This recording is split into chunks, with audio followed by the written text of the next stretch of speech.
ke pertanyaan pertama ya Bu. Apakah Ibu memahami tentang kurikulum merdeka? Ya, memahami karena kita harus memahami garis besar kurikulum merdeka, memahami pembelajaran dan asesmen. Nah, pengembangan kurikulum profesional satuan pendidikan dalam kurikulum merdeka dan pengembangan proyek penguatan profil pelajar Pancasila. Bagaimana pandangan Ibu tentang kurikulum merdeka? Pandangan saya, kurikulum merdeka ini merupakan suatu perubahan pembelajaran yang penting untuk menghadapi pendidikan pasca pandemi dan untuk menghadapi situasi dunia yang terus berubah sesuai dengan perkembangan zaman, dan suatu esensi untuk menggali potensi terbesar para guru dan siswa untuk berinovasi. Perbedaan apa yang mendasar menurut Ibu antara kurikulum sebelumnya dengan kurikulum merdeka?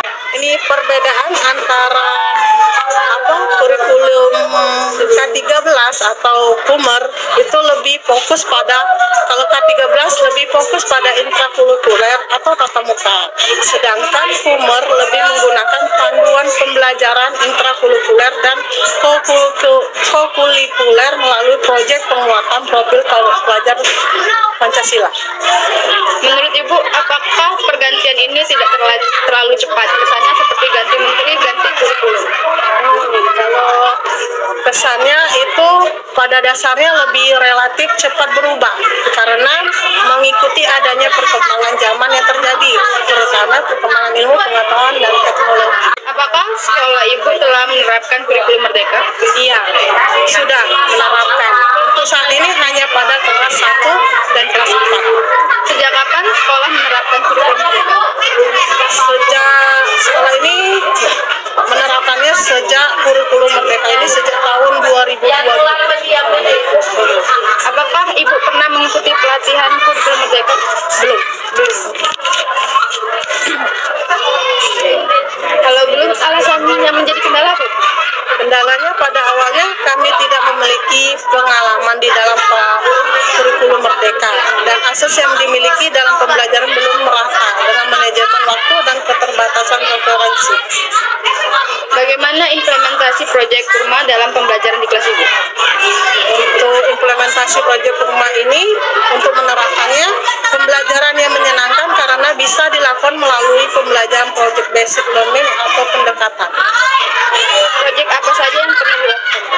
Proyeknya adalah gaya hidup berkelanjutan, di mana sekolah kami menjaga kebersihan lingkungan yang dapat mendaur ulang sampah organik dan anorganik. Terkait dengan profil pelajar Pancasila, profil yang mana yang intens diimplementasikan dalam pembelajaran? Profilnya beriman, bertakwa kepada Tuhan Yang Maha Esa, dan berakhlak mulia, bisa bernalar kritis dan kreatif. Salah satunya yang paling sering digunakan itu bernalar kritis. Apakah harapan sekolah dengan melaksanakan kurikulum merdeka? Harapannya agar sekolah mampu mengembangkan kompetensi para peserta didik. Apakah kurikulum merdeka sesuai dengan kebutuhan siswa dan pembelajaran? Seperti apa contohnya? Sesuai. Contohnya, misalnya kurikulum ini termasuk kebutuhan siswa ya. Contohnya, dalam pembelajaran sains dasar dapat dilakukan dengan memberikan kesempatan kepada siswa untuk lebih melibatkan panca indera. Bagaimanakah interaksi guru dengan siswa selama implementasi kurikulum? Ini adanya hubungan timbal balik yang dua arah, yaitu guru dan siswa pada proses pembelajaran dapat saling mempengaruhi sehingga terjadi reaksi dari kedua belah pihak. Apakah sebelum mengajar, Ibu mengkaji CP, ATP, atau mengembangkan tujuan pembelajaran? Iya, karena harus melakukan analisis CP yang memuat materi dan kompetensi yang diharapkan dapat dicapai murid. Apa yang diketahui tentang modul ajar dalam pandangan kurikulum merdeka? Modul ajar dalam pandangan kurikulum merdeka ini adalah bahan ajar atau dokumen yang berisi tujuan, langkah, dan media pembelajaran serta asesmen yang dibutuhkan dalam satu topik dengan berdasarkan ATP. Apakah Ibu membuat RPP kurikulum K13 atau modul kurikulum merdeka sendiri, atau hanya mengutip kemudian dikembangkan sendiri dengan kondisi sekolah, atau silabus dibahas dalam menyesuaikan dengan kondisi peserta didik. Iya, kemudian dikembangkan sendiri. Bagaimanakah Ibu memasukkan unsur literasi, scientific, art, P5, keterampilan abad 21 di dalam modul yang Ibu buat?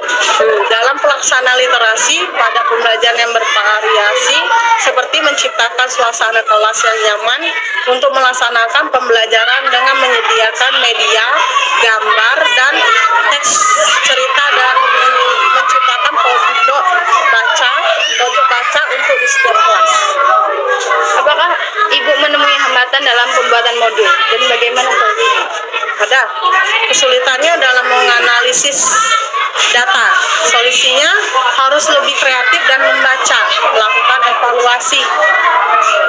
Apakah Ibu adalah seorang guru penggerak? Bagaimana implementasinya dari kegiatan tersebut di sekolah? Bukan. Apakah sekolah Ibu adalah sekolah penggerak? Tidak. Apa yang akan dilakukan di awal kegiatan pembelajaran? Melakukan apersepsi serta memberikan tujuan atau garis besar dari materi serta kemampuan yang akan dipelajari siswa. Model atau pendekatan atau strategi, metode, teknik atau taktik apa yang Ibu gunakan dalam pembelajaran? Bagaimana implementasinya? Menggunakan pendekatan individual. Cara implementasinya, guru melakukan pendekatan individu siswa seperti bermain sendiri dan memberikan bimbingan atau arahan, memberikan motivasi pada siswa. Apa saja buku pegangan yang Ibu atau sekolah gunakan dalam pembelajaran? Buku cetak penerbit dari Erlangga, misalnya contohnya SPS Pendidikan Pancasila. Media apa saja yang Ibu pernah buat dan sering gunakan dalam kegiatan pembelajaran? Media gambar dan media video pembelajaran. Aktivitas apa yang Ibu lakukan dalam kegiatan akhir pembelajaran? Aktivitasnya, guru memberikan kesimpulan dan konklusi mengenai apa yang telah dipelajari siswa selama pembelajaran. Kedua, evaluasi pembelajaran. Yang ketiga, memberikan motivasi atau dorongan sosial. Bentuk penilaian apa yang Ibu gunakan dalam pembelajaran? Penilaian sikap, pengetahuan, keterampilan.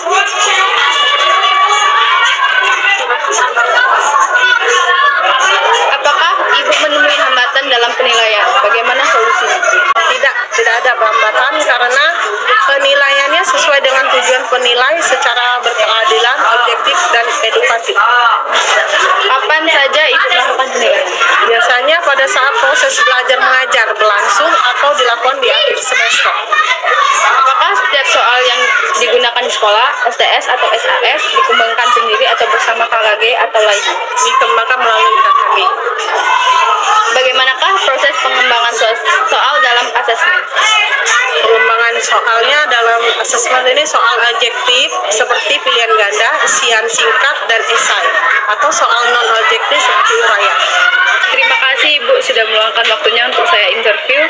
Apakah ada pesan yang ingin Ibu sampaikan kepada saya? Semoga kedepannya menjadi calon guru yang lebih baik, kreatif, dan